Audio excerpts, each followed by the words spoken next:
రాష్ట్రంలో ఖాళీగా ఉన్న 2 లక్షల ప్రభుత్వ ఉద్యోగాలు భర్తీ చేయాలన్నారు మాజీ ఎమ్మెల్సీ కవిత. ఉద్యోగాల భర్తీకి అడ్డంకిగా మారిన జీవోలపై సీఎం రేవంత్ రెడ్డి రివ్యూ చేయాలని సూచించారు. రాష్ట్రంలోని రేషన్ కార్డులను తొలగించేందుకు ప్రయత్నాలు జరుగుతున్నాయని ఆరోపించారు. హైదరాబాద్లో నిరుద్యోగులతో సమావేశమయ్యారు. రాష్ట్రంలోని నిరుద్యోగుల పక్షాన నిలుస్తామన్నారు కవిత. మీరేదైతే 2 లక్షల ఉద్యోగాలు ఇస్తామన్నారో ఎందుకు ఇంతవరకు కనీసం జాబ్ క్యాలెండర్ ప్రకటిస్తలేరు? పైగా ఓకే ఏదైనా డీలే అవుతుందంటే కనీసం ప్రభుత్వం ఒక ఎక్సర్సైజ్ చేయాలి సిన్సియారిటీతో. ఫర్ ఎగ్జాంపుల్ ఈ రాష్ట్రంలో ఏ నోటిఫికేషన్ వేద్దామన్నా ఏదో ఒక జీవో అడ్డం ఉంది.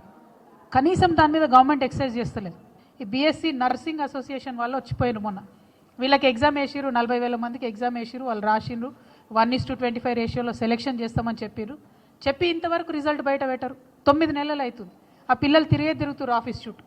ఈ జీవోలన్నీ కూడా పెట్టుకొని వాటి మీద కనీసం రివ్యూ చేయకుండా, మూసీ మీద రివ్యూ చేయడానికేమో టైం ఉంటుంది ముఖ్యమంత్రి గారికి, నిరుద్యోగుల మీద మాత్రం రివ్యూ చేయడం లేదు.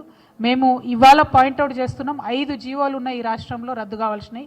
నిరుద్యోగులను మీరు విస్మరిస్తే ప్రతి గ్రామంలో ప్రతి మండలంలో మేము వారి దగ్గరికి వెళ్తాం, వారితో మాట్లాడతాం, వారిని సమాయత్తం చేస్తాం, వారిని ఉద్యమంలోకి తీసుకొస్తాం. మీ మెడల్ వంచి ఈ జీవోలు రద్దు చేయించి నోటిఫికేషన్లు ఇప్పిస్తాం. మీరు 2 లక్షలు ఇస్తామని చెప్పిన ప్రతి సంవత్సరం మేము అది సాధించే వరకు, మీరు ఆ నోటిఫికేషన్ వేసేంత వరకు కూడా ప్రభుత్వం వెంటబడతామని ఈ సందర్భంగా తెలియజేస్తూ, మీరు పదే బీఆర్ఎస్ గవర్నమెంట్ రేషన్ కార్డులు ఇవ్వలేదు, మేము ఇస్తామని చెప్పి వచ్చిండ్రు. ఇప్పుడున్నటువంటి 1,10,00,000 రేషన్ కార్డులలో దాదాపు ఈ రాష్ట్రంలో 3 కోట్ల మంది బియ్యం తీసుకుంటా ఉన్నారు. మీరు కొత్తగా 5 లక్షలు ఇచ్చినామని చెప్తారు. ఇప్పుడు ఇచ్చి 5 లక్షలు ఇచ్చినట్టే కుడి చేతిని ఇచ్చి ఎడమ చేతిని గుంజుకున్నట్టు 10-15 లక్షలు తీసేసేటటువంటి ప్రణాళిక మీరు పెట్టుకొని గ్రామాలలో సర్వే చేస్తున్నారు. ఆ సర్వే తక్షణం ఆపాలే.